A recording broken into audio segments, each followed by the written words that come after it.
Okay, we're live. Shalom Aleichem, everybody. Baruchim Abayim. I'm Ariel Tzadok from the KosherTorah School. You find us online at the KosherTorah, www.koshertorah.com.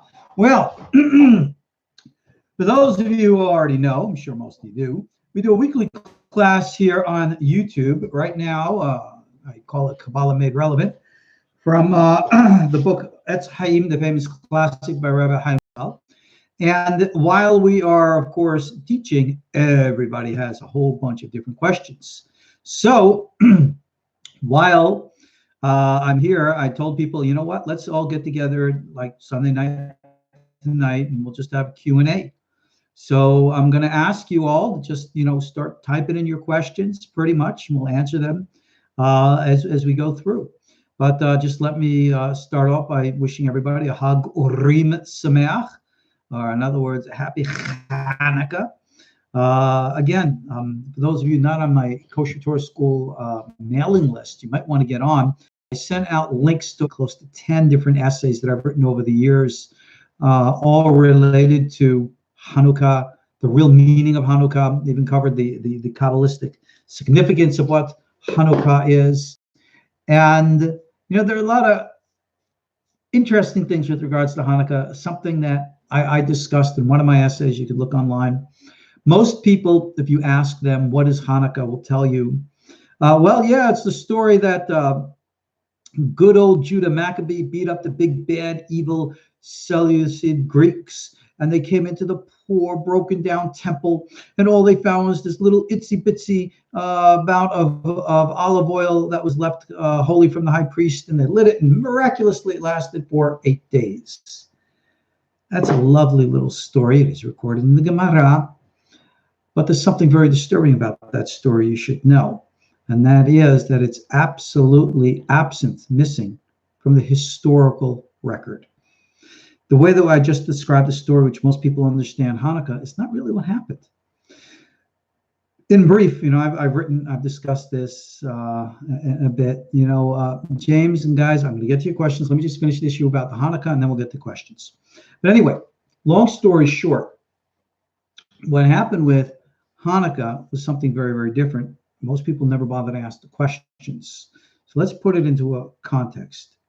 Number one, going into, again, we look at the historical books of the Maccabees for our source material, the real history. No one's ever questioned the authenticity of the historicity of the book, or books, I should say. But anyway, long story. The story, what was going on with the Greeks, was actually a civil war inside Israel between the secular versus the religious. The religious were being beaten down, and eventually they rose up and rebelled. Long story short, what happened was that the Greeks, or I should say with the help of the Jewish people who were there, the secularites in the temple, wanted to declare the temple in Jerusalem to be a universal temple for all the different religions. Very similar in mentality to a lot of what goes on in today's New Age movement. So they dedicated the temple in Jerusalem to all the gods. They put up all the statues, which of course freaked out all the ultra-Orthodox of the day. They did that on the day of a specific Greek holiday called the Saturnalia, the day in which they, saw the changing of the equinox, and the day that they, looked at the planet Saturn. You can go look up Saturnalia. It was an old Greek holiday.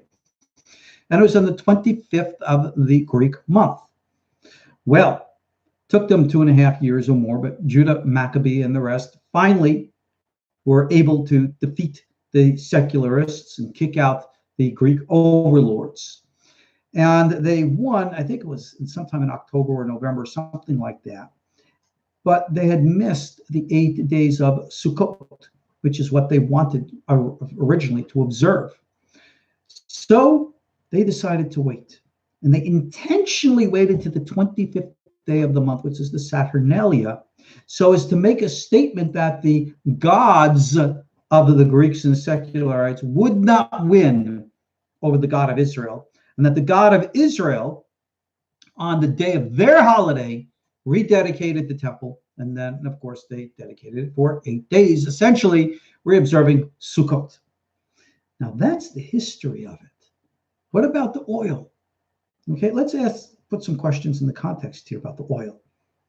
Number one, how much oil do you think is really needed to operate the temple? Now, you had a high priest, and you had a lot of oil. Remember, for those of you who don't know your Jerusalem geography, if you walk off of Mount Moriah, which is where the temple is, you walk out the back door, you walk down the hill, and you're on the Mount of Olives. It's a 5-minute walk. You need olive oil. Go out there, pluck some olives, you squeeze it with the Kohanim, and you got olive oil. It takes you 10 minutes. It's not a big deal. So what then was the miracle of Hanukkah? You go look in all the prayers. The Al Hanisim prayer, on the Hanerot Halalu that we recite when we light the menorah at night. But again, the Al Hanisim that we recite in our morning, our Amidah 3 times a day. It states that this is the time that we give thanks for his wonders, miracles, and salvations, that a small band was able to defeat a larger, greater army, that the weak were able to defeat the mighty. Nowhere in the Al Hanisim, nowhere in the Hanerot Halalu is there any mention of the, in quotes, supposed miracle of the oil. So why was it mentioned? Well, the Gemara brings this down, and I'm going to share with you my opinion on this. You got to remember, Judaism as a religion was overwhelmingly traumatized by the extremists of the day. Number one, you hear about good old Judah Maccabee. You want to pat him on the back. He's such a righteous guy. You got to go study the history of what happened with the Maccabees after that. The Maccabees, the Maccabean family, became so rabidly anti-religious. They became more secular than secularist, to the point that they were persecuting and murdering rabbis, the Perushim, the righteous, by the thousands. Yeah, they were not nice guys. Go and study the history of this. You will note that every holiday in Judaism has a tractate in the Gemara. Purim does, Megillah. Where's tractate Hanukkah? Ain't there. No. The sages were traumatized by the Hasmonean. They were, because the Hasmonean just betrayed everybody. That's the real history, if you will, the rest of the story kind of thing. And what ultimately happened was the same extremists provoked the war with Rome, which did not have to happen. And then later, of course, arose under Bar Kokhba, which again was a debacle. And our sages recognized that the way of the military could not be the future of Judaism. And that is when Judaism, now on an individual note, on an individual level, yes, of course, we all have to be physically prepared for violence. We all have to be strong. We have to fight. All of those things, one who comes after you, come and get them first, and all the rest of that stuff is recorded in the Gemara. That's all well and good. But on a national level, yeah, there are sections in the halakha which says you do have to rise up and fight. But ultimately, living under foreign jurisdictions, it became impossible. The power and strength of the Jewish people during that time was completely devastated. And if Jewish people were to continue to observe a holiday, Hanukkah, which celebrated militant military rebellion against government, well, after the likes of the Bar Kokhba debacle, that would not have fared well for the Jewish community living under Roman rule. So therefore, maybe that's where this story of the Pach Shemen, the oil, came from. And I know many of my Haredi peers are going to yell and scream, no, it literally happened. Well, maybe it did. It's just rather curious that it is completely absent from the historical record, and equally curiously absent from all of our tefillot. Nowhere do we thank God for the miracle of the oil. All right? I would, if it is legend and not history, we don't give thanks to God for legends. Now, legends definitely have value, definitely have truth and wisdom in them. Right? You could read Dune novels, some of my favorites. I think Frank Herbert's wisdom as portrayed in his characters is profound, and you'll see me quote them often. Everybody knows how we deal with the Star Wars films and the examples therein. But We're not going to say a prayer, Ribono Shel Olam, I thank you for the great wisdom that you gave Master Yoda and for sending him to the world to us today. You don't talk like that because we don't mix reality with fantasy. So that's a lesson here. So when it comes to understanding Hanukkah, it was a story of strength. It was a story of military victory. You really want to compare it to something today? Look at the Taliban in Afghanistan. They fought off the might of the Russian Empire, the Soviet Union. And now they're doing a pretty good job fighting off the United States and the Allies, right? Give it 50, 100 years from now, they're still going to be there. We won't, right? They're going to say their own Ala Nisim when the time comes. And indeed, many of the Taliban, the Pashtun, believe themselves to be one of the lost tribes of Israel. They claim themselves to be true Israel. So I don't know what that means, but whatever. All righty, that's Hanukkah. We still thank God for the miracle of light, what light is supposed to be, the struggle that we each fight about the light within. Essentially, the concept that Islam has embraced, of course, of jihad, the holy war comes out of Torah, but it was never meant in our case to be a physical war against people who don't accept religion, but if you will, an internal psychological war against what we call in Hebrew our Yetzer Hara, those evil forces within. And we're supposed to have a militant discipline and struggle with our own inner weaknesses, our own evil inclination. If you will, that is what a real Mechemet Kodesh or a real jihad is supposed to be. And I pray and hope that if we would only apply these things properly by fighting the enemy within, rather than projecting our own negativity out and thinking somebody bad guy's out there when it's really within ourselves, who knows? Maybe we'll live in a better world. At least that's my hope and prayer. All righty. With that note, I'm going to go scrolling back up and let's go up to all the questions here. Back to number 1. So question 1 comes from James here. Hey, James. Can a person love Hashem and be loved by Hashem if they don't keep most of the mitzvot? Yeah, well, I can't tell you who God loves and who God doesn't love. I mean, God doesn't tell me personally, his love life, but understand what mitzvot really are. There are 2 types of mitzvot. They're the mitzvot we say ben adam lamakom, ben adam lechavero.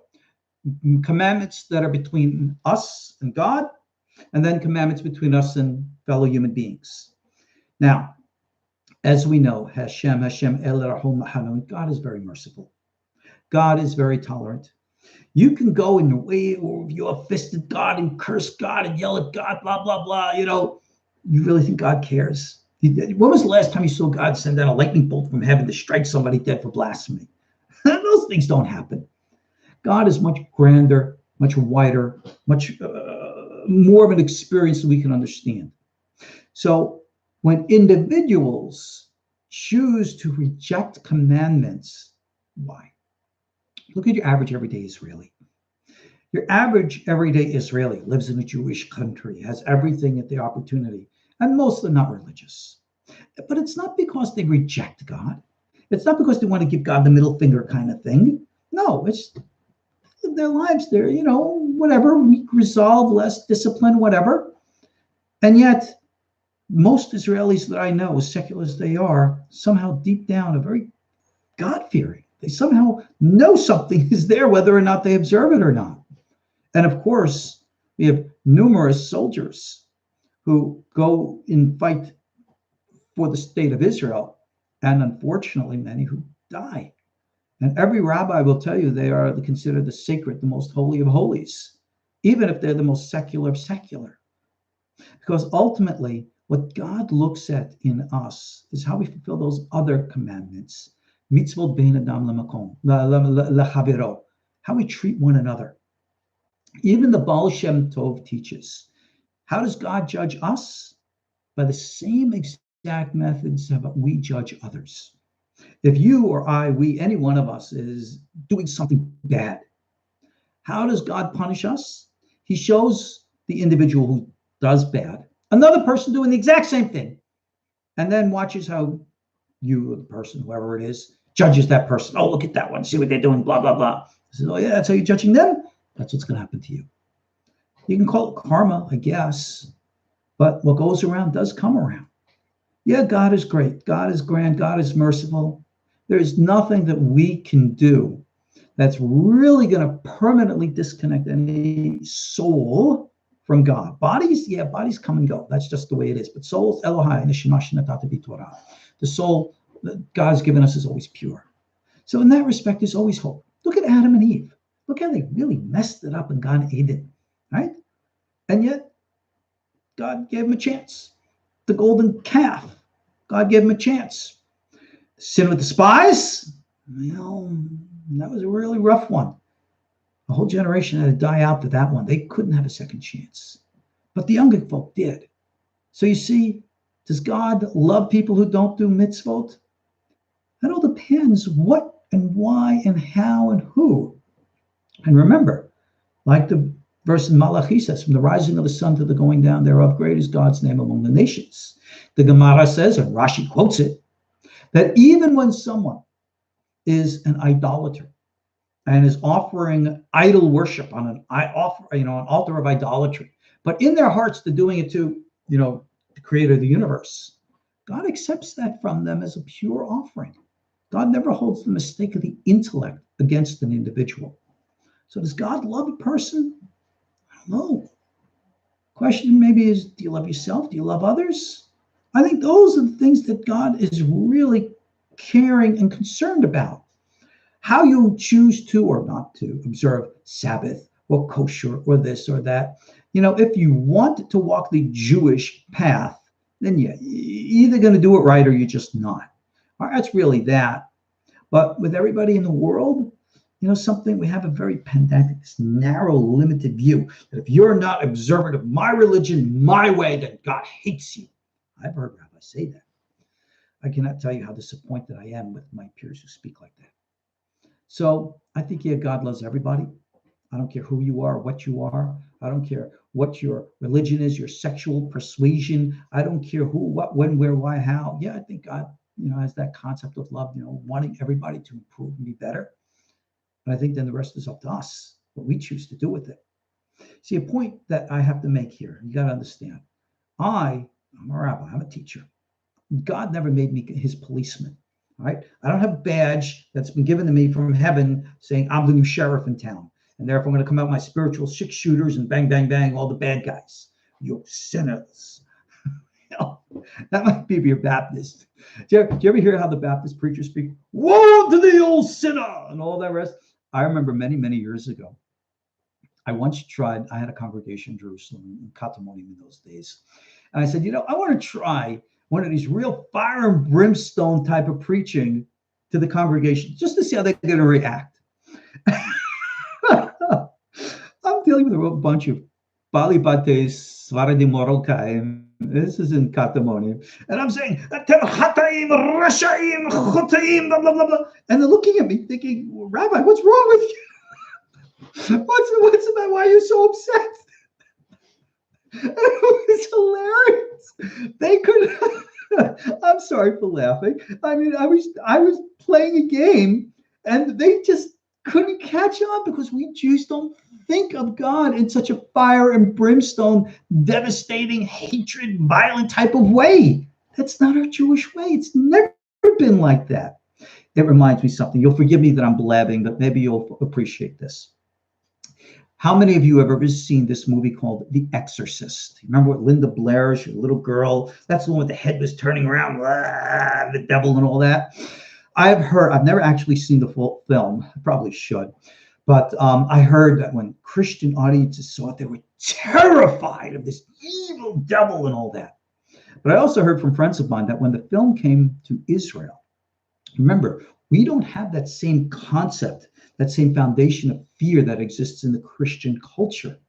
And therefore, when people saw this film, in Israel, it was interpreted to be a comedy. And so when Linda Blair is turning her head, and the devil, she's walking up and down, people in Israel were rolling in the aisles laughing. People really believe this kind of stuff. It was hilarious. No, God is full of love. God is not love because God's everything. But when we're righteous, when we're decent, when we're moral human beings, we treat others with respect. You read what the Torah says. That's what God wants from us. And yeah, I think that's the highest level to be, a good, normal human being. So if you call that love and you love God and God loves you, well, okay, cool. But I think that's the most important thing in the world, just being decent. All righty. Hopefully I answered James's question. Let's move on. Thank you, everybody. Your video is not good. Audio so-so. Sorry. It's the best I can do. All right. When are they fighting the modern Jews as well, the Hellenists? I don't even understand, Jay, what you're getting at there. What can I say? All righty. Rob has a question. You mentioned that following Torah is essential to learning Kabbalah. Is Kabbalah Torah specific, or is it a matter of being in harmony with some form of divine awe? Rob, that's a great question. And I'll tell you this. There is Kabbalah and there is Kabbalah. A point that's been made for centuries by many a rabbi is that there are foundational elements in the Kabbalistic teachings, which, remember, have their historical antecedents in the teachings of the biblical prophets. That's really where it all comes down from. And that's definitely universal in every which application. For those who want to practice certain forms of prophetic meditation, visualizing God's name, Yud-Keh, Vav-Keh, like that's universal. Absolutely everybody can practice that. However, there are forms and elements of Jewish mysticism, Kabbalah, which has developed specifically within an application of Judaism as a religion, the Zoharic forms, the Lurianic forms, and the like. So, if you wish to observe those forms of Kabbalah, then obviously their application is within the context of the Jewish religion. And if you are not Jewish and you wish to observe in that way, you might want to consider conversion through Orthodox conversion. If you wish to live like that, that's fine. But there are still universal elements of the Kabbalah, which are in those forms and in every other form. And no, you don't need to be Jewish or to convert to embrace that universal element. You can read a great book called Israel and Humanity by the French-Moroccan Kabbalist Rabbi Eliyahu Ben Amozeg. It's available in English. Get it on Amazon.com. It's part of the Western Classics of Spirituality series. And it's a very profound, great read. And he speaks about the universality of the elements of the Torah and the Kabbalah. And this is, what our KosherTorah school embraces.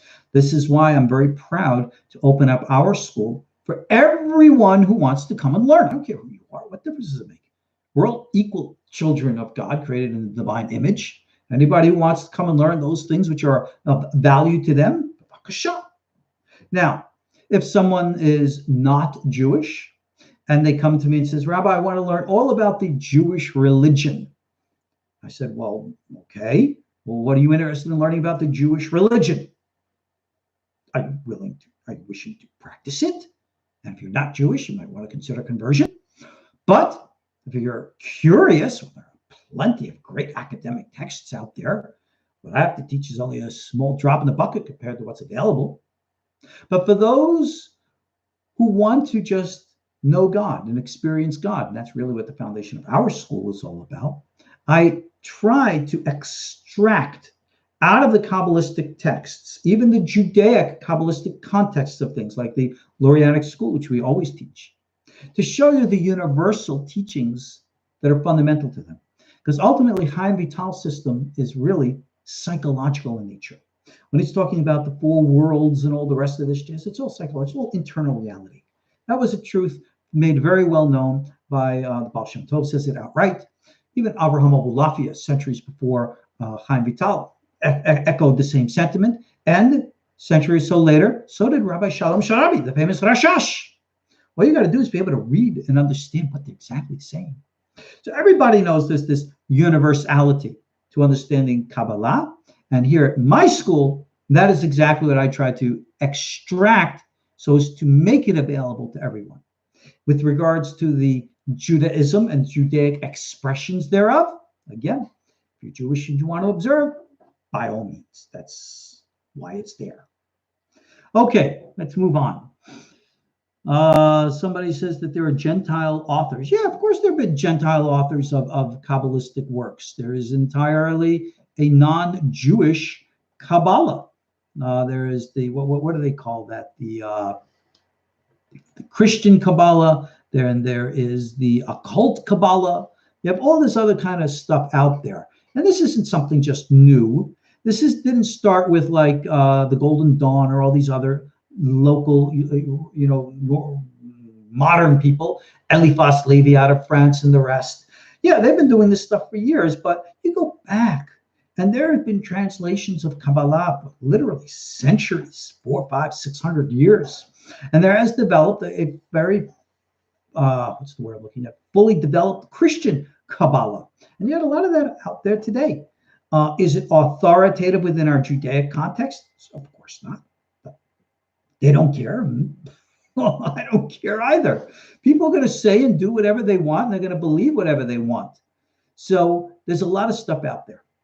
And it comes from all different kinds of schools. And it all depends on you, what you want. If you want authentic, bona fide, prophetic, the original Torah Kabbalah, then you come to my school, because that's what we teach here. If you want the school of a different form, a Zoharic school, a Lurianic school, a Breslov school, a Babbage school, we got all those other schools out there too. I don't consider us in competition. Everybody's got their own way. My way as a teacher is just to be able to enable you to recognize what is. So you're going to ask, well, is this legitimate Kabbalah? Well, it's legitimate if you're, if it's Christian Kabbalah, and it's a legitimate Christian Kabbalah, or it's legitimate occult Kabbalah, but it might not be a legitimate Torah or Judaic or prophetic Kabbalah. That's where we understand things. But you, again, choose for yourself. That's up to you. Like I said, no badge here to tell, I'm not nobody's sheriff. It's not for me to tell you what to do. Just so you should know what is and what isn't, and then you decide what to do with it. That's all I can do with you. All right, let's move on. Divine law. The L key sucks. I have no idea. Divine law, not. Oh, okay, I got you. All right, number one, Kabbalah is not divine law. Divine law is halacha. That is what you do, how you observe the Sabbath, how you keep kosher, how you pray, how you observe the commandments. Kabbalah means the reception. It was originally the reception of the message and the teachings of the biblical prophets. Originally, it was a system of meditation, self-exploration, which leads to transformation and elevation of the human experience to being a better, greater human being. That's what we call teshuvah. That's what we call being righteous. We call being holy. That was the original way. So what Kabbalah has now become is a system of metaphysical teachings, which, go do your research in history, has a lot of what we call Neoplatonic philosophical concepts that's, absorbed in. And don't think that that's a bad or wrong thing, because it just is true. I'm right now teaching the Etz Chaim. And in our public classes here on YouTube, there are many times when Rabbi Chaim Vital is bringing in the Greco-Roman natural law understanding of things. I just began a series in Gate 42 of the Etz Chaim, which is for our private students. If you want access to that, consider becoming a monthly supporter at the $50 level. Get access to all these classes and me. So you can sit and chat. That's why I'm here. Anyway, I made a very strong point there in the introduction to that chapter, as that we see Chaim Vital quoting naturally from what he calls Chachamei HaTeva, sages of nature, or what we call scientists. You see, the rabbis in Talmudic times were brilliant men. All right, they were interested in all knowledge of the world, so they studied science. They studied the best science that was available to them, and they embraced what was the norm of the day. But by embracing the scientific norm of the day, they did not do that in the name of Judaism. They did not do that in the name of Torah. They did not claim that it was revelation from God. They were just embracing knowledge because that's what we're supposed to do. The problem today is that people come today and read what our sages embraced in the name of science. and misunderstand that and say, well, if the rabbis say it, then it must be a revelation from God and therefore true. And that's why I have a whole bunch of people today who still believe in the geocentric order of the solar system, even though it's been fundamentally proven wrong for centuries. They say, well, it says so in the Torah. No, it doesn't. It's an expression of a scientific opinion that the sages themselves said, you evolved and grew up with the knowledge of science. And all the sages in the day who held by the geocentric model, they were alive today and aware of the realities of modern science and would embrace it all. This is a very important lesson for us to understand why we have to embrace these things. And remember, science never ends with a period or an exclamation point. It ends with a comma, meaning to be continued. Because growth, understanding, knowledge is always in a process of continuation. So divine law, in other words, that rigidity, no, that's not what real Kabbalah is. It's a philosophy. And when you understand it right, it's psychology to help you understand yourself. All the worlds, all this other stuff, they're all metaphors and symbolisms for the inner realities. The Baal Shem Tov taught, so Rabbi Lafayette, so the Rashash, so do we here. Very important point that I hope you all get. All right, moving right along. In Kabbalah, Michael asks the question, what is the word for the highest state of being in daily life? A word? There is a word for the highest state of being in daily life? I'll take a guess. You know what I think that word is? Shalom. How's that? Is that really Kabbalistic? We have a prayer called the Kaddish. It's the prayer, especially those of you who know the Kabbalah. The Kaddish prayer is the prayer which unites the worlds. It's like the rungs of the ladder, which enable the worlds to ascend and descend. And the final words of the Kaddish are, Oseh Shalom bimromau, hu berachamav yaseh shalom aleinu, v'kol amo Yisrael v'amru amen. May he who makes peace, shalom above, make peace upon us here on earth. So you want the highest state in daily life? Yeah, I would say shalom. Because shalom also doesn't mean just peace. It's like love and hippie stuff. It means tashlum, completion. For those who study the Kabbalah, and we talk about the 10 sefirot and the partsufim, the great word we use is yichud. Yichud means unity. Unity is for the sake of making shalom, balance, harmony, peace. So if you're looking for that one state, which is the highest, seek shalom. Rodef shalom. Be like the Talmidim of Aharon HaKohen. I think that's the greatest thing in the world. God's name is shalom. So therefore, if we could pursue shalom, man, achieve shalom. Can you imagine we achieve shalom? Meaning completion, wholeness, harmony, internally, each individually, psychologically being balanced and in harmony and peace, where in which you'd have families united, husbands and wives in proper love and balance, with all families, all communities, everybody respecting and honoring all of our differences, like it says, Barov Am, Hadrat Melech, in the multitude of the people is the glory of the king. How great would it be? Think about this, that you could have the mullahs, the ayatollahs of Iran coming to the Kotel in Yerushalayim and saying, we are one, let's pray together. Oh, hine ma tov ma na'im. Let the Pope come and say, let's welcome everybody. Let's have all the religions come together and say, you know something, we're all God's children. We have different ways to look at it, like rungs of a wheel going into the center, and let's all respect. Can you imagine if everybody respected one another? Oh, you're going to tell me I sound like a utopian idiot. Yeah, I get it. I get that a lot. But you know something? Maybe I am an idiot, but I still believe. I do believe in the messianic ideal. I do believe that the day will come where eventually we're going to get rid of all this superficial garbage and ultimately recognize the internal essence of unity. No, it doesn't mean we all change to become the same. We're not all going to wear the same clothing and have the same religion and everything's going to be the same. That's a rather little too communist for me. No, Barov Am Hadrat Melech, right? The multitude of the king. The multiplicity of the people is the glory of the king. A beautiful orchestra, dozens of musical instruments playing together. Beautiful art, paintings with multitudes of colors all complementing one another. That's what we are. Only we have to get rid of all the chaos and put it all together. The shalom. Accomplish that, yeah, I think that's the most important thing. Thanks for asking that question, Mike. It was a good one. Alan, you're up. Can you please talk about the connection between the Tishrei holidays and Hanukkah, specifically about Hoshana Rabbah being the seal and Hanukkah being the final seal, last chance?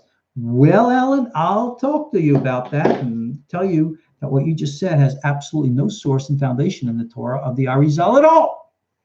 The final source, the final seal of things, the second seal is Hoshana Rabbah, and Hanukkah is a completely different Kabbalistic concept.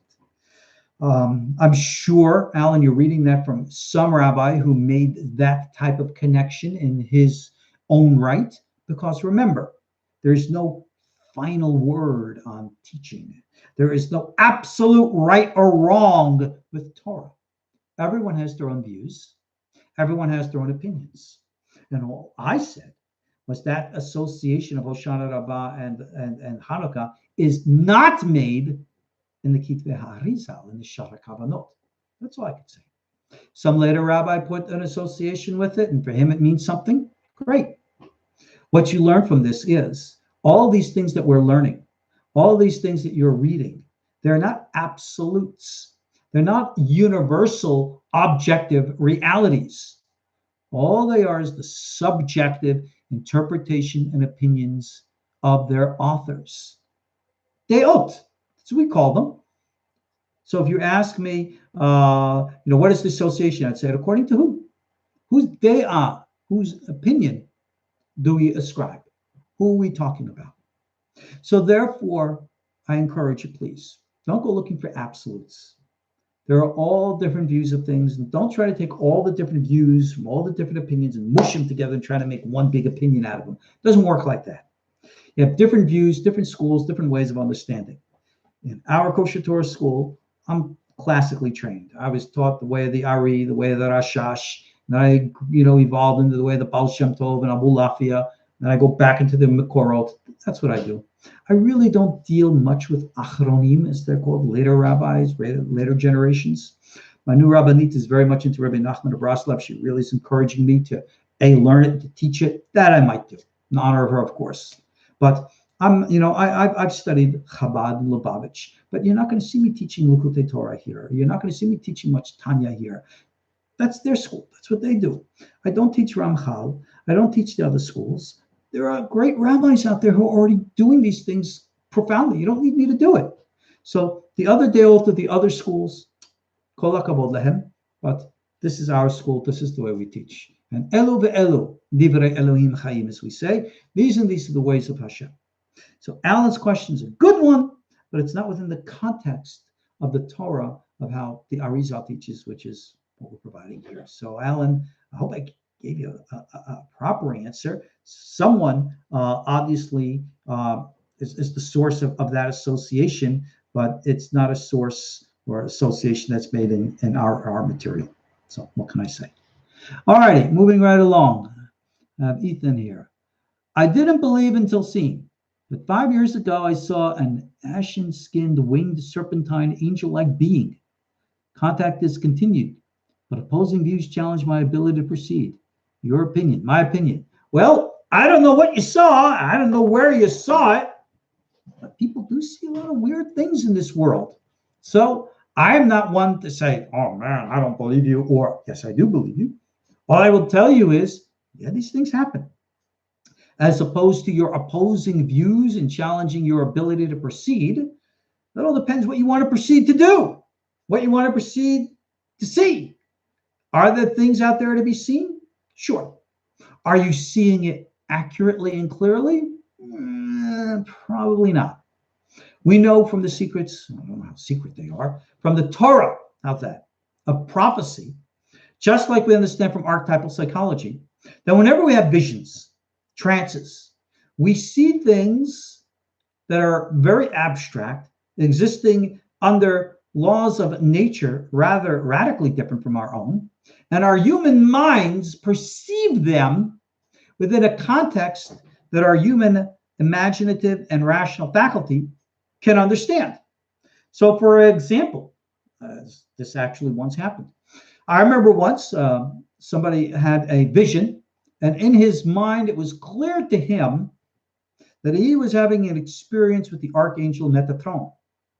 But the image was that of Captain Jean-Luc Picard of the USS Enterprise. And the person asked, all right, I know you're a malach, I know you're an angel. Why are you appearing as, Captain of the Enterprise? It's just a fictional character. And the malach supposedly responded in surprise, I have no idea who that character is. The portrayal in your mind is coming from your imagination. It's not being projected from me. It's the receptacle in which your mind is receiving it. So understand that whenever we have visions and we see things, they are symbolic in nature, archetypal in nature. Just recently, remember, it's the first night of Hanukkah here in 2018. Again, Hagorim Sumecht, everyone. We just finished Parashat Vayeshev, where Yosef is describing his dreams to his brothers and to his father. They weren't literal, they were symbolic. The dream of the baker and the dream of the cupbearer Pharaoh are symbolic. This coming Parsha, Pharaoh's dreams are again symbolic. All imagery, archetypes, which need to be interpreted. So it is with every vision. Now, people might say, well, I'm absolutely convinced that what I saw is literally true. I'm sure you do. I'm not going to deny what you believe. But that doesn't make it true because you believe it true. There are multiple layers of depths of truth, like peeling the layers of an onion. So recognize whatever you see in a vision, whatever you see in a dream, it's archetypal, symbolic in nature, and needs to be understood. Right? Go right into the Gemara, Tractate Barachot, deals with all the Pitron Halamot issues, interpretation of dream issues. All of this is real. So ultimately, I can't say what you saw. If you were Talmud of the school and I had a personal relationship with you and we had a counseling session in which we can go and delve into the meaning of an image in your personal experience, only then would I be in a better position to understand you, to recognize what your image would mean to you, to therefore offer some light to that. But beyond that, what can I say? All righty, moving right along. Happy Hanukkah from all of us on the mountain. Well, happy Hanukkah to all of us out in Tennessee. Let's see. Hanukkah was probably an invention made by the Jewish fanatics, Joseph says. Well, go read the book of Maccabees and judge for yourself on that one. David says, Islam originated from a more esoteric revelation, but all things can be perverted, like fundamentalist Christians' interpretation of the Torah. I'll tell you something, David, about Islam. If you really go into the history of Islam, the history of Muhammad, and how he claims that the angel Jabril came and spoke to him and the like, there's a lot of interesting stuff there. Now, Rambam Maimonides certainly did not have much respect for Muhammad, but I think that's neither here nor there. It's not so much of what Muhammad did or believed or expressed. It's what people do with it after the fact, kind of like Christianity. Yeshu, for example, most certainly did not start the Christian religion, and he most certainly would never have accepted it. All right, Yeshu was not a Mashiach at all. He was a rather politically active, unfortunately violent person who, did not die on the cross, as we know, and that's how even the Muslims knew that. But ultimately, if he ever saw Christianity for what it was today, he would have been shocked beyond belief.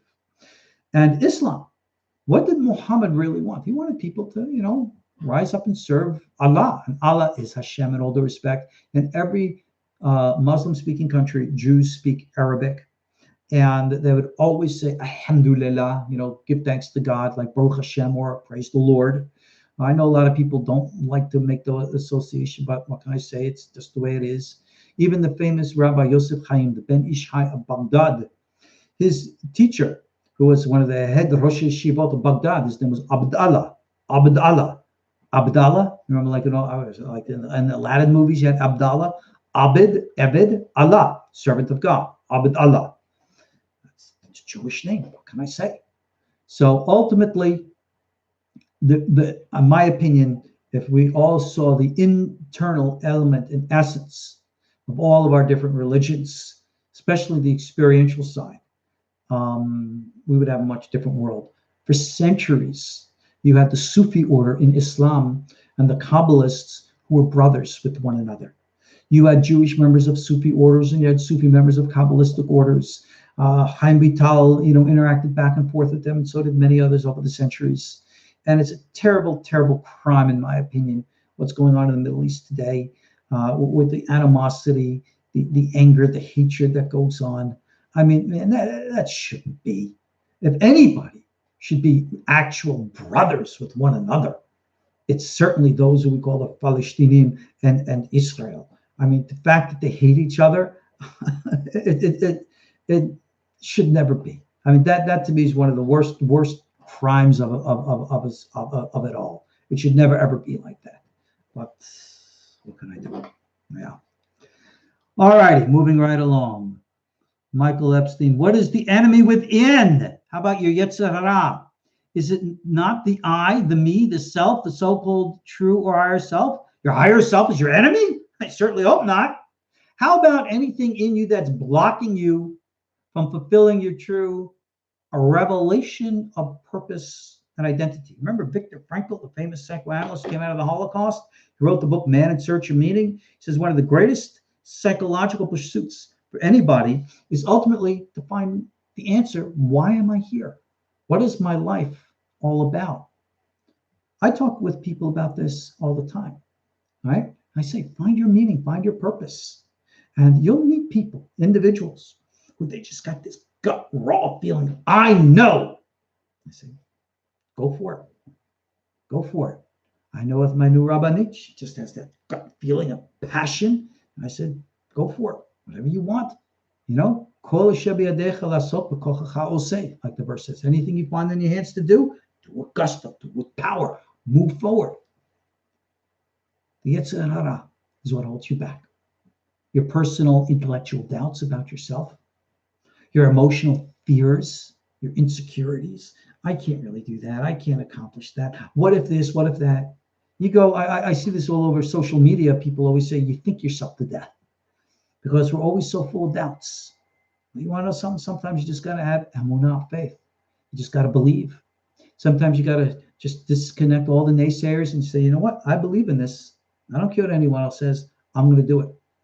I know I do that all the time, crazy as I am. And sometimes I win and sometimes I lose. Sometimes I succeed and sometimes I fail. But I'll always be true to what I believe. Because I believe, that that's the right thing to do. So what's the enemy within? Doubt, right? Fear. Go look at the litany of fear that Frank Herbert wrote for the characters in the Dune novel, right? Fear is the mind killer. Fear is the little death. I included it in my Torah portion, or Shlach Lecha, the famous, story about the 12 spies and how fear murdered. Yeah, that's right. Murdered, destroyed an entire generation of people because of the emotional paralyzing of their souls. That's terrible. So something? Yeah, that's the inner enemy. That's, in my opinion, what it is. All right, Joseph saying, what do you think about the Project Blue Beam and the fake alien invasion? Well, will there be a false flag alien invasion? Oh, a lot of people talk about that. A lot of people talk about a lot of things. It's one of the funniest things. How about all the conspiracy theories about the Jews, right? We Jews, we own all the bank, we have all the money. You know something? I'm strapped for funds. For every month, it's a struggle. Where's my bank? How come if I'm Jewish, I don't own a bank? How come I don't have, millions and billions of dollars? If anybody should be ticked off, I should be, because somebody left me out of the conspiracy. So whenever I hear stories that are unsubstantiated, I'm sorry, I can't take them very seriously. Will there be a false flag alien invasion and the like? I don't know. I guess we'll find out. Is there really a secret government cover-up with regards to an extraterrestrial presence here on Earth? Well, I can guarantee you that's true. And I know that from people in the know who I speak to in places I won't tell you, who confide in me and seek me out for counsel. Oh, you betcha there's something going on out there, and I'll tell you something else. It's a damn good reason why it's kept secret. And you don't want to know what's going on out there. Remember, like, what was that, the Jack Nicholson character? I forgot which movie it was. He goes, you can't handle the truth. It's probably true. All right. There's a lot of stuff going on out there. It's all progressing towards a great revelation. We'll call it the Messianic era. We'll call it the coming of Mashiach. Call it whatever. And if there's going to be a false flag, alien invasion, maybe that's what they'll call the coming of Mashiach. Who knows? Ultimately, what it boils down to is live a righteous life, be a decent human being. Don't worry about Big Brother. This is what I write about in my book, Aliens, Angels, and Demons. You can get it on Amazon. I tell you, don't worry about Big Brother. Worry about Big Daddy. Big Daddy in Shemayim is the only one that we got to worry about. Big Daddy in Shemayim is the one in charge of everything. That's really all that it works about. All right? Big Daddy in heaven, he's in charge of all the guys coming out of the Pleiades. He's in charge of the Neshaya coming down from inner earth. He's in charge of all these guys. So whatever's going on in Area 51, Area 52, if there's an Area 53, whatever, trust me, Hashem's in charge of all that too. And you might say, well, there's a lot of evil going on in the world. Yeah, there probably is. And what are you doing about it? No, you're not going to go out there and wave a placard and say, we want exposure, we want disclosure. You know, I see that a lot at the alien conference stuff. And, you know, I tell people, don't worry about it. It's already happening. The fact that we have Alien Con, we're going out, we're talking about this stuff. The fact that they invite me as a rabbi so I can share the Torah views of things and put it into context of the modern realities. That's a great revelation in and of itself. Disclosure is already happening. You don't have to worry about getting a secret special announcement from the White House or the United Nations. It's happening already. So if there's going to be a false flag invasion, a false whatever, I don't know. And if it happens, I'll still trust in God. That's all that matters. Will I be deceived? I'm going to follow Torah mitzvot. That's all I know. What else would I care about? So that's the best way to look at these things, in my opinion, anyway. What is exactly hitbodedut, David asks, not the Bresla version of it. And how do you do it? Well, David, I wrote a whole book on the real hitbodedut, the real meditative system. It's called Walking in the Fire. Go check it out on Amazon. Obviously, it's way too advanced in a question I can ask here in text. Hitbodedut means to be alone. But alone is not necessarily physically alone. It means to be in a psychological state where you are detached from the distractions of the things around you. I know people who are very, very hypersensitive, and they get distracted by everything around them. It drives them nuts. Well, I remember a time in my life I was like that too. And I had to learn to block out external noises, external distractions. It's a process to ultimately be in a state of mental isolation where in which all the noise can be going on around you, and inside you are still silent. Where all the conflict and confusion is going around you, and you are still balanced and at peace. Where everything outside of you is moving at 1,000,000 miles a second, and you are still still. You might say, gee, that sounds like Eastern Oriental stuff. No, it's really Chaim Vital. It's really Rabbi Yitzhak Dimenako, excuse me. It's called Hishtabut, balance, harmony. Remember, like we were talking earlier with Michael about shalom? That's what it is. Hitbodedut, clarity of the mind. Distractions are outside. Nothing disturbs you. You're always at peace. That is really hitbodedut. Rabbi Nachman, he went out and said, go talk to God, yell and scream at God. Well, I think that's great too. That's his interpretation of hitbodedut. But the original way, the Holafian way, Chaim Vital way, this is the original biblical prophetic school. Getting through the klipot, as we call it. All righty, moving right along. By the way, we're not on any schedule here, so we're not on any time limit. So we'll go until we go. Okay. Carlos says, what's the difference between a kameya blessing versus a kavanot blessing? Well, a kameya is an amulet. I don't know if I would call it a blessing. Kavanot is a form of mental constructed meditation. So they're very, very different things. I don't apply the word blessing to them. A kameya is like an amulet. You can make a picture, write holy names on it. We provide our shvitis. That's available, through our KosherTorah store. There's all kinds of names on it, and it has no magical properties to it. There's no hocus pocus to it. All it is a projection of faith, kind of like a mandala in the Eastern Oriental traditions. You have the holy names of God. It makes you aware of the presence of God. If you know what the names mean or how they're used, then it enables you psychologically to make a transformation within to protect you from evil, draw towards you magnetically the things that you need in life, for finances, for health, for love, for balance, whatever. That's what a kameya does. Kavanot is the specific focus and direction of prayer, where in which we are directing psychic spiritual energies from the higher dimensional planes specifically into this world in specific locations and directions. So the different things, and obviously all focused with the commonality of the mind. One projects things in one way, one projects things in another way. That's the best way I can answer that question, Carlos. All right. Rob saying badges. We don't need no stinking badges. Yeah, no, we don't. I don't believe in badges. What can I say? I've heard enough fire and brimstone. Yeah. Okay, so let's just start reading my protection from evil.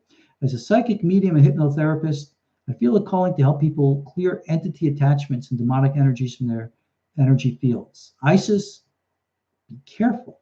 Remember something. Whether or not these energies are psychological or actual, they are real, regardless of the nature of their reality. And whenever you deal with energy, remember AC/DC, in and out, if you're not careful and you're dealing with negativity, negativity can backwash on you and harm you. I know a lot of energy healers, I mean authentic ones, who are affected by all that negativity that they deal with. In my Protection from Evil book, I give you very solid examples and directions, what you need to do to protect yourself. And it's not so much just magical formulas of prayer. It's your psychological nature of detachment from certain things. You must have that state in order to be able to deal and heal, right? If you expose yourself to an illness, you're never going to heal it in the other person. That's just the way it is. So you got to be immune from getting infected. And especially when we're dealing with negative energies, very, very important. Protection from Evil deals with things like that. If you want a more occult version, you could read Dion Fortune's book of spiritual protection. Also deals with these things. Yeah, the stuff is out there. Just, again, be careful, because regardless whether we're dealing psychological or whatever, it is real. You got to be careful. All righty. Modern misuse in Kabbalah and Hermeticism and occultism is quite frustrating. Well, they don't consider it the misuse. That's their interpretation of it. As long as you know that it's Hermetic or occultic and not Torah, right? Just call it for what it is. That's all. What is preventing anyone from being the very embodiment of all that is Keter and beyond? Again, Michael asked that question. Michael, same answer. The Yetzer Hara. Find yourself. To thine own self be true, Shakespeare said. Find that, and well, the rest comes easy. All righty. Dove has got a question here. You say, righteousness and holiness draws down blessings more than segulot. How does that reconcile with publishing a book regarding incantations for Parnassah? Well, I'll tell you, Dove. You go take all those incantations for Parnassah and try them. Tell me if it works for you. All right? If you get the winning numbers of the lottery because you just said some mystical, magical segula, let me know, because I'll buy that book too. What can I say? Look, everything in the universe is energy. A segula, which could be a prayer or a ritual or performance, which is done to, if you will, create positive energy. That's really what it is. The segula itself is only going to work if someone believes in it, because everything revolves around energy and faith and belief. You believe in something, it's going to work. You don't believe in it, then it doesn't work. Even Baba Sali, right? Rabbi Yisrael Bochatzer would tell you that. He told me that.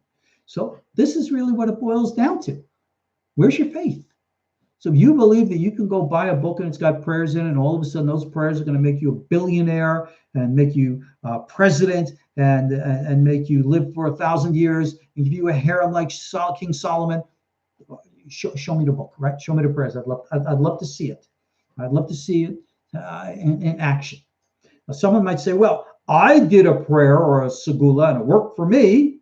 Well, what probably worked for you is your own faith. And the segula was just merely if you will, a tool. But it's you and your faith. I know people who pray and focus for things, and they create miracles. Yeah. People who prayed from such a state of desperation, they make reality happen. Abracadabra. I create what I speak. But it's all faith. Faith in being good, decent, moral, and right.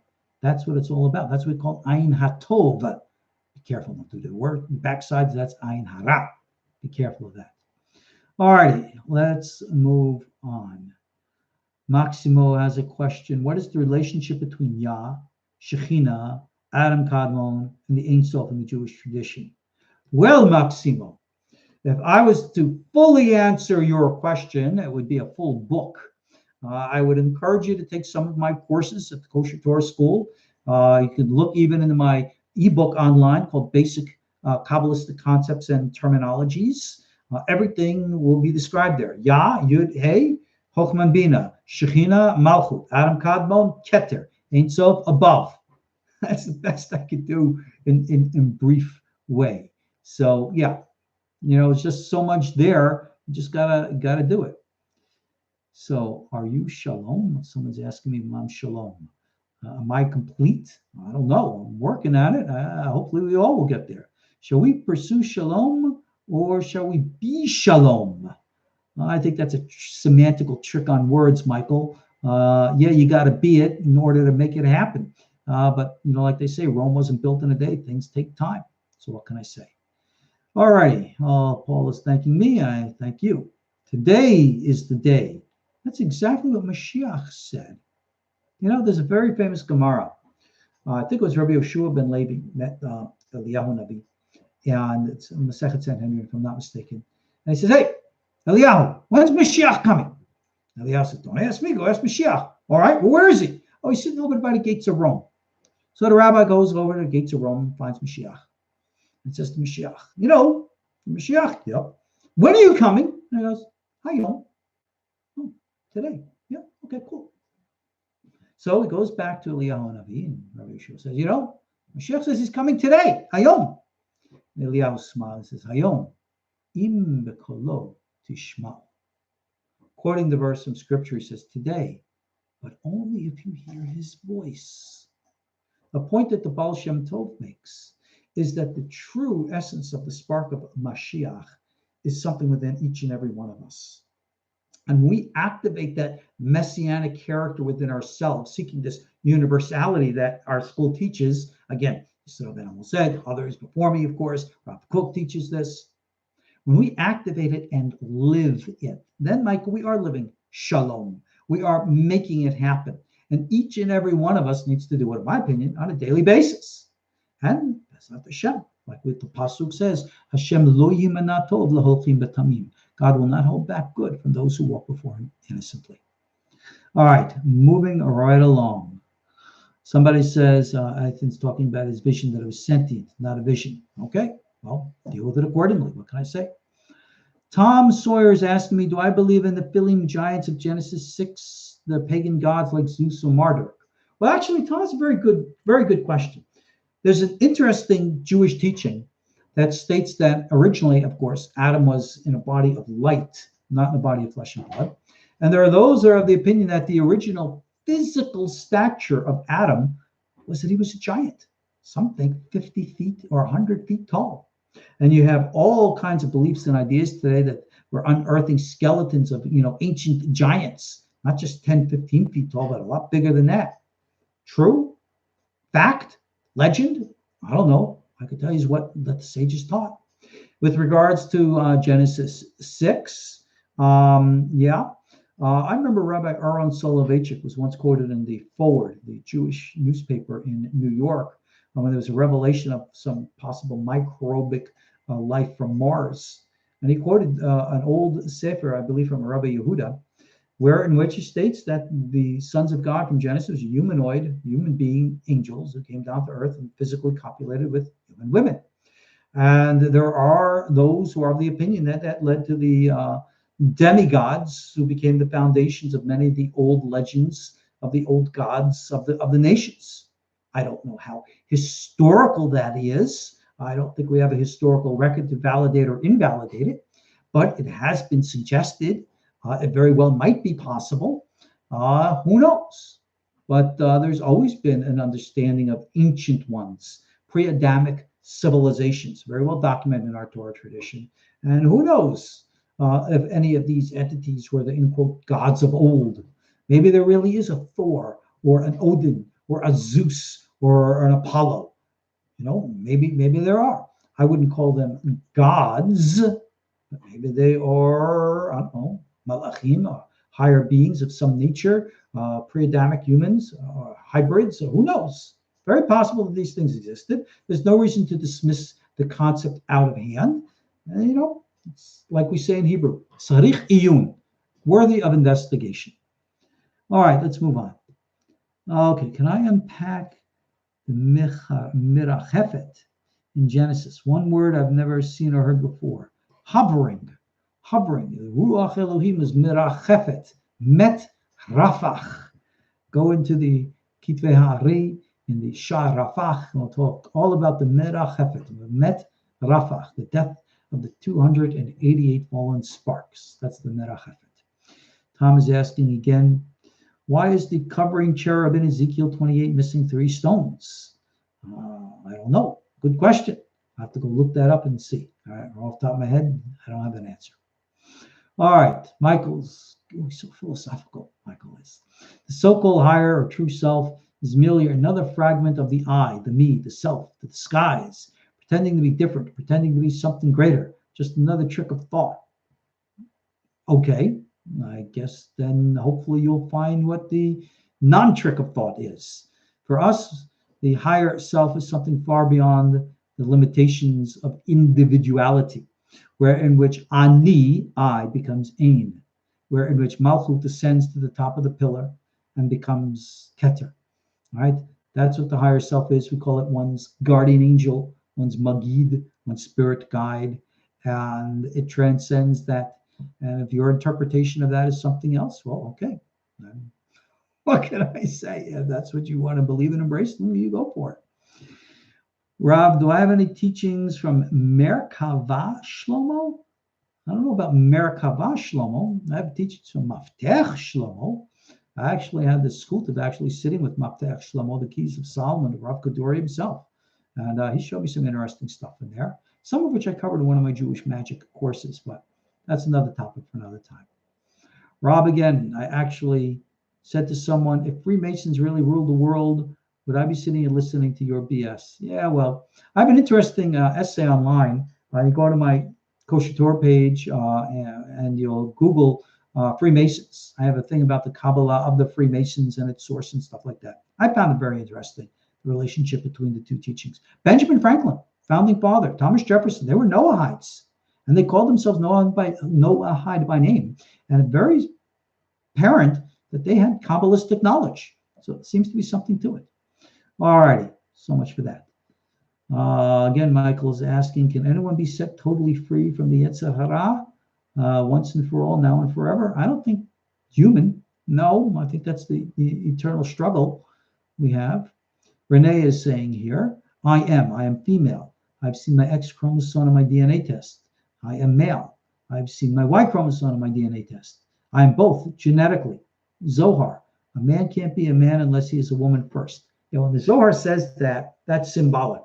The fact that a person can have an X and Y chromosome, that's biological, and that's very possible. Even our sages knew of these things. You read about them in the Gemara. You have a lot of things with gender identity today.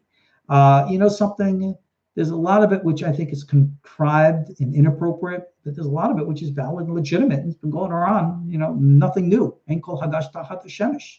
You know what? I don't consider it an issue. As long as a person's a decent, moral human being and can be at peace, shalom with one's self, then you have those who have both sexes. You have some who have no sex. You have all kinds. So, something like I said, no badge of police here. We don't have an ethnic identity of stuff. Just be who you are and just be a decent, moral human being. Isn't that what it's really all about?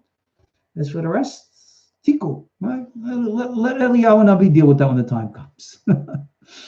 Another question. What is Adam Kadmon? Keter. And what is its relationship to the Ein Sof? Manifestation of the Keter. All right? Ein Sof is congeals through the Kav into the Keter, which is the Adam Kadmon. Is the Adam Kadmon erased like the Metatron? No. Adam Kadmon is not an individual. It's a metaphorical concept of the original source and form of things. Again, go to my classes in the Otzrot Haim. It's all discussed there in detail. My Torah to Kabbalah ebook deals with it also. Walking in the Fire deals with it. Basic Kabbalistic concepts and terminologies also deals with that. Okay. What else? Renee's got, what does it matter what a person chooses to exhibit? Both are inherent in a man. I live androgynously, exhibiting qualities of both, internal and external. So cool. Be at peace, right? Like I said, Renee, whoever you are, whatever you are, just be a decent, good human being. Male, female, whatever. You live your life and be happy, right? Be righteous, be decent, be moral. I don't care about the rest. Anybody who does, what do you care what they think? Who cares? Just, your own self, be true. Michael again says, must being shalom in daily life take time? Oh, does consciousness take time? Does being, moral and decent take time? Or is not the time incapable of ever giving birth to shalom? Michael, you're a real deep guy. I think you're a little deeper than I am. I try to stay simple with things here. Michael, you go into the deep stuff here. You should become a philosopher. Me, I just like simple stuff, right? Wow, you're really deep. Tali has a question here. What was the name of that Amazon video or show about consciousness, I think, that you recommended watching a few times in your classes? I can't seem to find the reference anymore. I don't know which one you're talking about. Now, that's pretty good stuff. We always know it. It's always been there.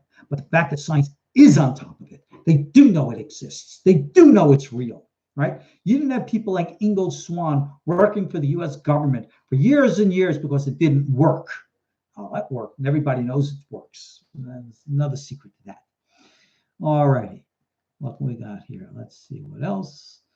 Jake says, in Shaharit we read that all the people acknowledge God, the Aretz, will have yielded its produce. Then all the goyim vanish from the Aretz. Can you help me understand this? Again, much of that is metaphorical talk, right? We say that Haaretz yikaret yikaretu. When the time comes, what we call that Mashiach comes, everyone is going to know the ultimate truth. It doesn't mean that people are going to stop being whatever they are. It just means we're all going to have that common denominator. Chinese people are still going to speak Chinese. Spanish people are still going to speak Spanish. Arabic people are still going to speak Arabic. Everybody is ultimately going to be who you are, what you are. We're still going to have Chinese food. Still going to have Mexican food. We're still going to have Italian food. Still going to have great cultures and great places to go on vacation with great people to meet all around the world. But we'll have that common denominator of knowing truth. Oh, I can't wait for that day. I wish I should live so long. Moving right along. Through the wormhole. Maximo got it. Great, thanks. Merkava Shlema. I don't know what Merkava Shlema is. To study what I have on teachings of Maaseh Merkava. Tom asks the question, why does Psalm 119 have the Hebrew alphabet? What's your opinion on the tarot, since it says 22 cards come from the Hebrew alphabet? Tom, I have an entire ebook on every verse in Psalm 119. Go look it up. I think you'll enjoy it. It's available online. As regards to the tarot are a psychological projection tool like any other. You can use the 22 arcana, the greater arcana, which do correspond to the Hebrew letters, and Sephirotic paths. If you look at decks like the Baglione deck, no longer available, the Steragold, I think it was called. That's the one I learned many, many years ago. There are correlations, and you could use it, not for fortune telling, not for predicting. Anybody who tries to do that, I think, is dumb. But what it is a psychological projection. You can see from the cards how and what people react and interact with it, kind of like the ink blot test. That's why I call it a Rorschach. And yeah, you can use it as a psychological tool if you so choose, just like you can use any other oracle as a psychological tool, whether it be the I Ching, the runes, or anything else. They are not fortune telling. We don't fortune tell. We're not seeking to know the future. All we're seeking to do is understand ourselves in the present. If we do that, then that's cool. All righty. Question. Kiana is asking, is the Messiah black? I don't know. The Messiah is supposedly the son of David. We clearly have clear biological evidence of an entire tribe of very, very black Africans who show the DNA of being from the tribe of Levi, from being the descendants of Aaron a Cohen. So any one of them are Kohanim. They're black. So I don't know, maybe Mashiach will be too. I got a better question. Maybe Mashiach will be a woman. I can actually give you some interesting tidbits from the Kabbalah that might suggest Mashiach is a woman. Black woman? That would really be cool, wouldn't it? Who knows? Let's wait and see. But to think that it couldn't be, remember, Jews are not white. The original Jews are Semites, not Caucasians. So white Jews today are as diverse and off as any other. Real Jews are Semitic. So what's the relationship between the wars of Israel and Syria in Chronicles and the Kings to present-day issues in Israel and Syria? In my opinion, none. However, prophecy is not a one-time end-all thing. You can read into the Bible like it says, hapuch ba de kulaba, flip it, because everything's in it. And everybody can use the Bible, and they often do, like a Rorschach, like the ink blot test, like we were discussing moments ago, where people look into a verse and they interpret it in modern day terminology. This is actually a big thing that was done in the days of Qumran. Remember the old Dead Sea Scroll people? They believe that their teacher of righteousness can read a verse in scripture and know, bing, through Ruach HaKodesh, how to apply it to its practical, relevant meaning to the modern day. They call that Pesher. You can read all about that in the Dead Sea Scroll stuff. That's not the way of our sages. We're not interested in doing all that kind of stuff. Because bottom line, you could look at a verse of scripture, it could mean one thing, but it could also mean something else. So if and when you want to read today what's going on in the book of Chronicles, the book of Kings, and say, aha, Syria attacks this one, attacks that one, that's what's happening today. Well, that's an opinion, and there are others as well. Well, what is the truth? Stop looking for truth with a capital T, please. It doesn't exist like that. We live in a quantum reality. We have multiple realities floating and existing side by side. So stop trying to collapse things into an apocalypse. We don't need apocalypse. I don't need doom and gloom. We don't need World War III. We don't need to destroy the world. How about let's try to save the world and build it? And I think that's a much better pursuit. Michael, oh my goodness. Again, Michael, you need to become a philosopher. Is shalom the outcome of choice? Yeah, I guess so. What's the significance of the number 40? Tom says, like in 40 days. Well, all kinds of different significance. 40 was just a number, a metaphor for most. All righty, what else? What is the good first book to learn Kabbalah? No, Dion Fortune and David Cooper probably aren't the best. My stuff is a good place to start. Aryeh Kaplan is a good place to start. They're a good stick with Orthodox rabbis and try to stick with those who are not necessarily projecting any one specific school of opinion, because you're going to find that that one school permeates everything that they teach. I'd rather you not be limited to one school, but exposed to them all. I think that's just a better way of doing things. But yeah, stick with Orthodox rabbis, and there are a good number of primers out there. All righty. Question, will Mashiach be born in Cheshvan? Will he be a Scorpio, in other words? No, in our tradition, Mashiach is a Leo, supposedly born in Tisha B'Av. So what can we say? That's a legend. So who knows? Okay, you got my Psalm 119 book, and don't fortune tell. Good. All right, again, Michael here. Are they who are incapable of shalom in daily life capable of wisdom? Michael, your guess is as good as mine. I just want people to live in peace. And I found that the best way to live in peace is just live a normal, simple, down-to-earth life. Those of you cannot recognize, I'm back in Tennessee here getting our house ready for sale. And me and the new Rabbanit were sitting here. We love it. She loves Tennessee. I love Tennessee. No, I can't realistically practically consider moving back here. Even though I really wish I could. But yeah, I mean, just living a simple life, nice people. That's the greatest level of holiness. Just being nice. That's really what it boils down to. All righty. What else do we? How do I feel about dream and nightmares? Tom asks. Many lines in the Bible say don't listen to dreamers. Then again, there are a lot of dream interpretations in the Bible. Go and look. I have whole sections of interpretation of dreams in KosherTorah. You can go into the Gemara in Masechet Berachot, deals with interpretation of dreams. Dreams are symbolic metaphors. Nightmares, sometimes the projections of our daily thoughts. Sometimes there are lusts and desires. Sometimes they're premonitions of the future. Sometimes they're just gobbledygook. You got to understand dreams. It's an entire art. It's an entire science. So it's not something that we can just sum up real quick. All righty. What else do we got?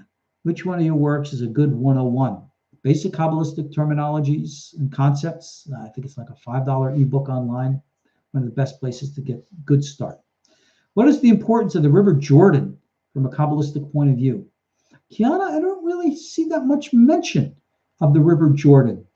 But remember, anytime we mention rivers, like the Tzadok River in the north, well, it's not necessarily a reference to the actual river. The word Jabok is in Hebrew Yabok, which is the numerical value of 112, which is the numerical value of the name Yud-Ke, Vav-Ke, and Elohim. So whenever we refer to the integration of the right and left columns represented by the names Yud-Ke, Vav-Ke, and Elohim, we refer to that as passing the river Yabok. So everything has a symbolic, metaphorical meaning, which is somewhat detached from its actual physical application. But, okay, that's what metaphors are all about. And Greg asks a question about another rabbi. And you know something? I have a policy. I never mention other rabbis. I never mention other schools. I never critique anybody by name or identity, because I feel that fundamentally violates an integrity which I'm not willing to cross. All right? You got all different kinds of schools out there, all different kinds of rabbis out there, all different kinds of views. If you like them, good for you. And if you don't, equally good for you. Find what works for you. All right?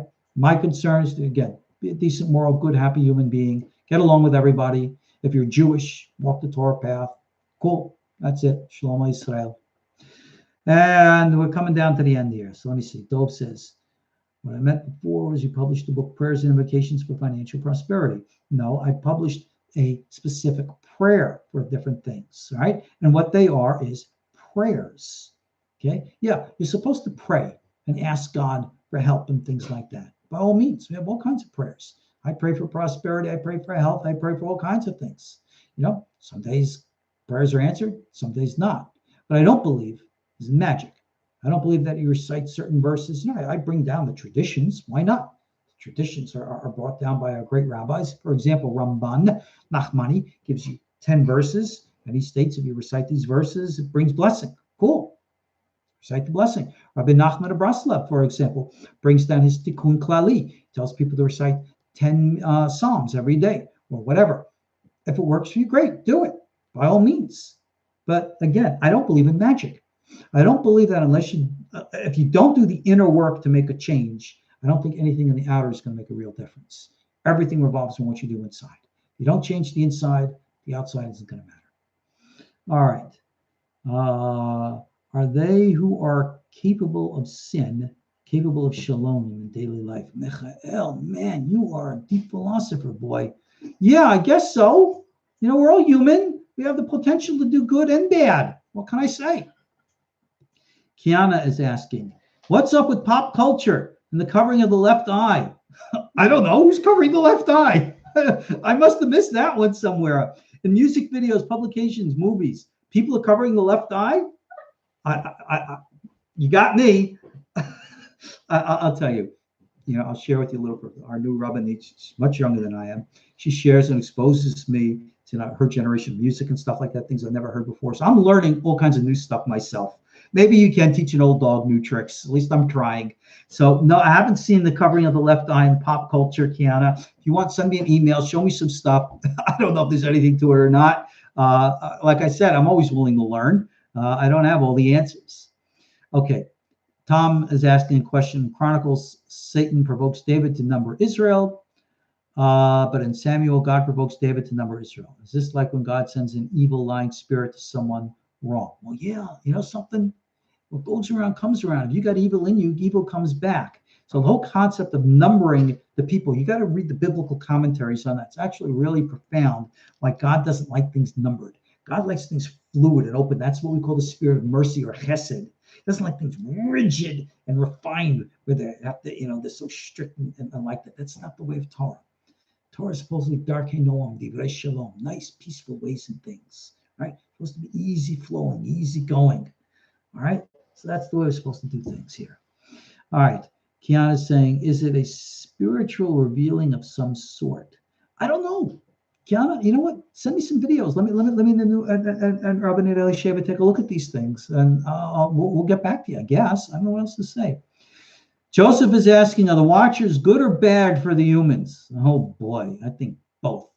Daniel 4:14. They're in charge, whether we like it or not, and their morals are not our morals. Their values are not our values. I think by our standards, they're doing a heck of a lot that we don't like, but yet they're working for God and doing God's will. So Isaiah 55, God says, "My ways are not your ways are not my ways. My thoughts are not your thoughts." Yeah, God does things differently from we are, and we might not always like that. I mean, God allows things like plagues and holocausts, and man, that pisses me off. What can I say? But I could shake my hand at God all I want, and God pays attention. What can I say? Like I said, I just try to do the best I can with what I got. All righty. Oh, here we go. Interesting. Is astral projection dangerous? And if so, is there a safe way to do it according to Kabbalah? Tali, the answer is yes. Astral projection, be careful where you go. It's like walking down the streets of a strange city. Be careful what neighborhoods you go into. Spiritual, same thing. All right. What safe way to do it? Yep. Go read my books. Cover all that stuff in there.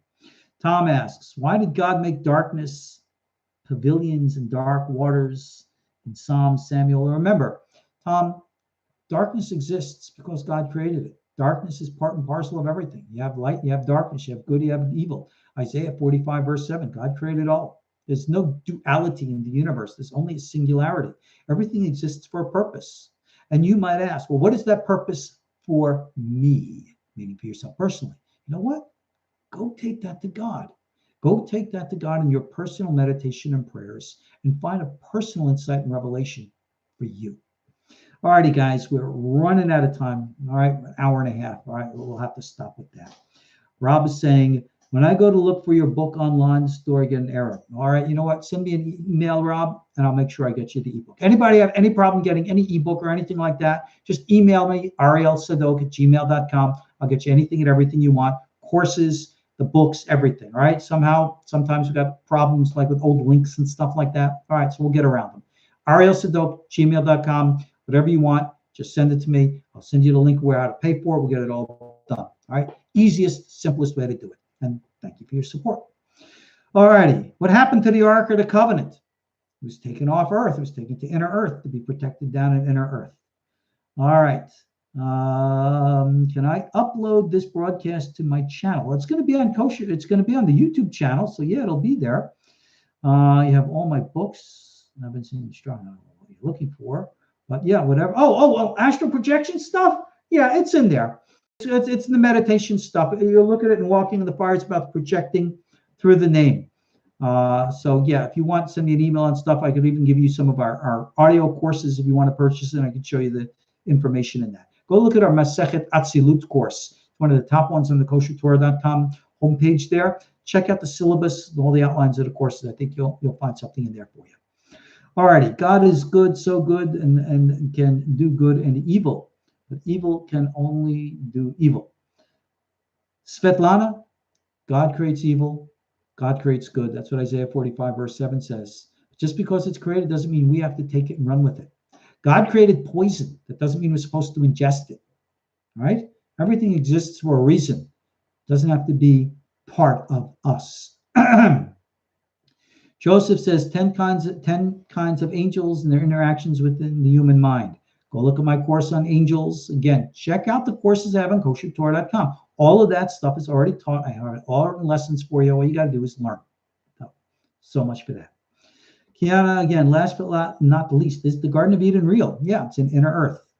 Anyway, yeah, I talk all about the inner earth stuff. Go into my classes. You'll see all the inner earth teachings about the Garden of Eden and stuff like that. But all righty, guys. Renee, thank you. Shalom to you. Rob, thank you. Jonathan, what do we say? During a dream, I felt a presence behind me that pushed me through a rip out the dream I was having. My body was locked and my eyes closed. I was aware the presence kept me from walking. Thoughts? Yeah, those things happen. We have sleeping paralysis and all that other kind of stuff. Again, keep a dream diary, a sleep diary, know what happens in your life, and, grow with these things. Inquire and learn. That's the way it's all about. All righty, guys, I have to conclude. We're really getting close here. Thank you again, all. Thank you for your time. You watched the video on the third temple. I still wonder why didn't modern Jews simply build a temple in 46? We can never build a temple. A temple can never be built, period. We don't have people who are kosher to build a temple. We don't have a para aduma. We don't have a kosher Kohen who can slaughter a para aduma. That's a red heifer. So we're in a catch-22. On that note, thank you all. It's been an hour and a half. I really appreciate your questions and the fun that we've had and the opportunity we've had. So Bezat Hashem, we'll do this again. I'll even probably do a forum on whatchamacallit, on Facebook. We'll probably do something on Facebook, because I know the Facebook crowd, they also want to chime in with stuff. So watch for that. We'll get to that. But this hopefully will be available on our YouTube channel. And pass the word around. Get people to subscribe to our channel. Get people to register, become, supporting students. We need your support, right? We need to grow together. So let's learn together. Let's grow together, and let's do some great stuff. Let's create the shalom. Let me help Yosef out with that. All righty, guys. God's blessings. Hag Orim Sameach. Happy Hanukkah. God's blessings. We'll see you all soon. Kotu. Shalom.